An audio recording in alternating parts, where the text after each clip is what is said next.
Hi everyone, আমি পূর্ণিমা। সন্ধ্যাবেলা বসে বসে ভাবছিলাম কি বানানো যায়।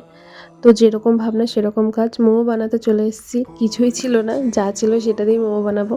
ছিল পেঁয়াজ, পেঁয়াজ, রসুন, ক্যাপসিকাম আর ডিম ছিল, আর ছিল চিকেন।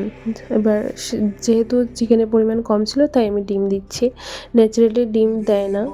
এবার যেহেতু ঘরোয়াভাবে বানাচ্ছি তাই যেরকম মানে চিকেন কম ছিল বলে ডিমটা দিয়েছি। আর টেস্টও খুব একটা খারাপ আসেনি। আর এর মধ্যে মশলা বলতে কিছুই যাবে না, শুধু নুন, গোলমরিচ গুঁড়ো আর লেবু, এটাই যাবে। এর থেকে বেশি মশলা আমি প্রেফার করি না মোমোতে, কারণ মোমোতে সব কিছুর ফ্লেভার আসবে, এটাই হচ্ছে মোমোর আসল টেস্ট। তারপরেই লিচিগুলো ভালোভাবে বেলে পাতলা পাতলা করে পুর দিয়ে মোমো আমি যেরকম পেরেছি সেরকমই শেপ দিয়ে বসিয়ে দিয়েছি। তো এই দেখো আমাদের রেডি মোমো। আর দেখতে একটা দোকানের মতোই হয়েছিল। আর আমি ভাবতে পারিনি এতটা ভালো হবে, যেহেতু ফার্স্ট বানিয়েছি মোমো। আর খেতেও অসাধারণ হয়েছিল। আর মামি রিভিউ দিচ্ছে খুব সুন্দর হয়েছে। তো ভিডিওটা এই অবধি, টাটা।